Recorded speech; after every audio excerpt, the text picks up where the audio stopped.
សូមជម្រាបសួរនិងស្វាគមន៍មកកាន់កម្មវិធីព័ត៌មានសំណង់អ្នកចលនាទ្រព្យប្រចាំសប្តាហ៍ជារៀងរាល់សប្តាហ៍យើងតែងលើកយកព័ត៌មានសំខាន់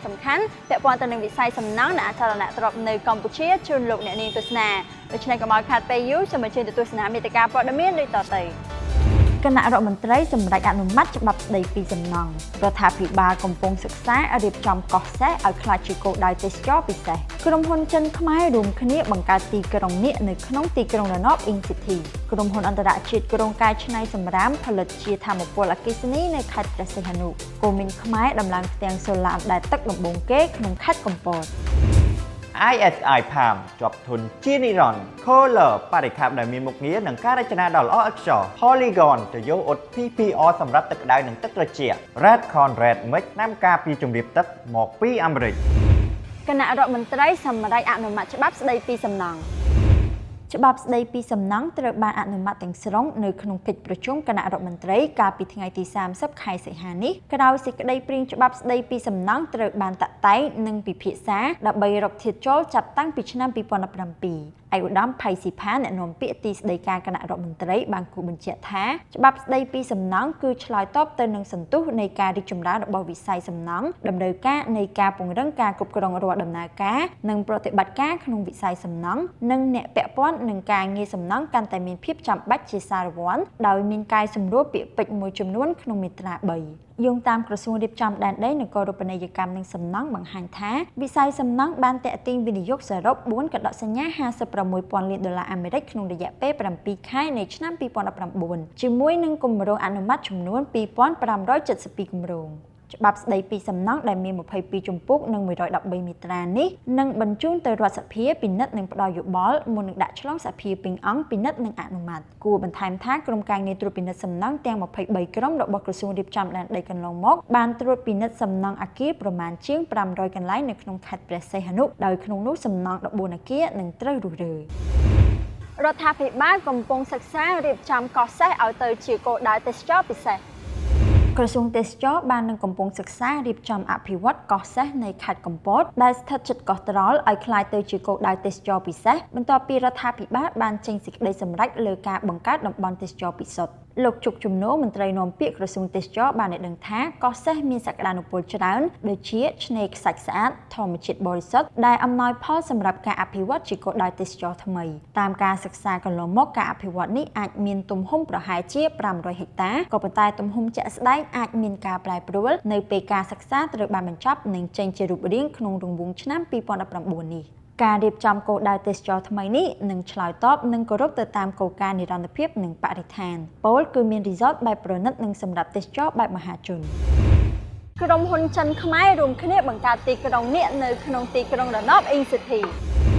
ក្រុមហ៊ុនកម្ពុជានិងហុងកុងបានចុះកិច្ចព្រមព្រៀងអភិវឌ្ឍទីក្រុងនាគកាលពីថ្ងៃទី7ខែសីហាដោយនឹងប្រែក្លាយផ្ទៃដីទំហំ5កណ្ដោសញ្ញា4ហិកតានៅក្នុងទីក្រុង In City ឲ្យទៅជាតំបន់ពាណិជ្ជកម្មកិច្ចព្រមព្រៀងនេះត្រូវបានចុះហត្ថលេខារវាងក្រុមហ៊ុនអភិវឌ្ឍកម្ពុជា In Holding Co Ltd និងក្រុមហ៊ុនមានមូលដ្ឋាននៅហុងកុង Causeway Bay Group ជាមួយនឹងក្រុមហ៊ុន Sinobe Construction Investment ក្រុមហ៊ុនទាំង3នឹងរួមគ្នាអភិវឌ្ឍគម្រោងទីក្រុងនាគក្នុងតំបន់ជើងឯកនិងបឹងទំពុនដែលគម្រោងនេះជាផ្នែកមួយនៃគម្រោងទីក្រុង In City ដែលមានទំហំសរុប2572ហិកតាគម្រោងនេះនឹងរំពឹងថាចាប់ផ្ដើមនៅឆ្នាំ2020ប្រធានក្រុមហ៊ុនប្រឹក្សាភិបាលក្រុមហ៊ុន In Holding លោកអញ្ញាប៊ុនហូបានមានប្រសាសន៍ថាក្រុមហ៊ុននឹងធ្វើឲ្យភ្នំពេញមានភាពសម្បូរបែបមានហាងទំនិញការិយាល័យនិងទីកន្លែងសម្រាប់លំហែកម្សាន្តប្រកបដោយភាពងាយស្រួលនិងបរិស្ថានល្អប្រសើរលោកឈិនស៊ីប្រធានក្រុមហ៊ុន Causeway Bay Group បានមានប្រសាសន៍ថាគម្រោងនេះនឹងឆ្លើយតបទៅនឹងកំណើនសេដ្ឋកិច្ចកម្ពុជានិងកំណើនប្រជាជនក្រុមហ៊ុនអន្តរជាតិក្រុងកែច្នៃសម្រាមផលិតជាថាមពលអគ្គិសនីនៅខេត្តព្រះសីហនុក្រុមហ៊ុនអន្តរជាតិបាននឹងកំពុងសម្លឹងមើលការកែច្នៃសម្រាមដើម្បីផលិតជាថាមពលអគ្គិសនីនៅខេត្តព្រះសីហនុនេះបញ្យងតាមលទ្ធផលនៃកិច្ចប្រជុំរវាងក្រុមហ៊ុននិងអភិបាលខេត្តកាលពីថ្ងៃទី27ខែសីហា ក្រុមហ៊ុន Rise Natural Development PLC មានបំណងចង់កែច្នៃសម្រាមដើម្បីផលិតជាថាមពលអគ្គិសនីនៅខេត្តព្រះសីហនុស្របគ្នានេះដែរមានក្រុមហ៊ុនវិនិយោគម៉ាឡេស៊ីក្រុមវិនិយោគជីវឥន្ធនៈគណៈក្រុមហ៊ុនវិនិយោគសង្ហបុរីមានគម្រោងអភិវឌ្ឍកំពង់ផែទូកទេសចរទំនើបឯកឧត្តមគូចចម្រើនបានស្វាគមន៍ចំពោះគម្រោងវិនិយោគនេះដោយថាបច្ចុប្បន្ននេះខេត្តព្រះសីហនុមានសម្រាមប្រមាណជា 1000 តោនក្នុងមួយថ្ងៃឯកឧត្តមគូចចម្រើនបន្តថាក្រុមហ៊ុនត្រូវបន្តសិក្សាគម្រោងឲ្យបានស៊ីជម្រៅអំពីទីផ្សារដើម្បីឈានទៅសម្រេចគោលដៅក្នុងការវិនិយោគកែច្នៃសម្រាមជាថាមពលអគ្គិសនីឲ្យមានប្រសិទ្ធភាពកូមីនខ្មែរដំឡើងផ្ទាំងសូឡាអណ្តែតទឹកដំបូងគេនៅខេត្តកំពតក្រុមហ៊ុនកូមីនខ្មែរដែលជាផ្នែកមួយរបស់ក្រុមហ៊ុនផ្ដល់ដំណោះស្រាយវិស្វកម្មនាំមុខគេមួយនៅកម្ពុជាបានដំឡើងផ្ទាំងសូឡាអណ្តែតទឹកលើកដំបូងបង្អស់នៅកម្ពុជានិងផ្ទាំងសូឡាដំបូលរាងកោងនៅខេត្តកំពតដោយជោគជ័យលោកហផានិតអ្នកសម្របសម្រួលផ្នែកទីផ្សារនិងទំនាក់ទំនងរបស់ក្រុមហ៊ុននេះបានឲ្យដឹងថាក្រុមហ៊ុនបានបញ្ចប់ការដំឡើងផ្ទាំងកញ្ចក់សូឡាអណ្តែតទឹកនិងសូឡាដំបូលរាងកោងចំនួន 30,000 ផ្ទាំងកាលពីខែសីហាកន្លងទៅនេះផ្ទាំងកញ្ចក់ដែលទៅនឹងដំឡើងថ្មីនេះគឺមានសមត្ថភាពអាចផលិតថាមពលដល់ទៅ13លានគីឡូវ៉ាត់ម៉ោងក្នុងមួយឆ្នាំដែលនេះគឺស្មើនឹង 7% នៃថាមពលដែលត្រូវការសរុបគួរបញ្ជាក់ថាថាមពលសូឡានឹងចូលរួមចំណែក 15% នៃការប្រើប្រាស់ថាមពលសរុបនៅកម្ពុជាក្នុងឆ្នាំ 2020 ជាងនេះទៅទៀតអ្នកប្រើប្រាស់អាចកាត់បន្ថយការបញ្ចេញឧស្ម័ននិងកាត់បន្ថយការចំណាយនៅពេលប្រើប្រាស់ផ្ទាំងកញ្ចក់សូឡា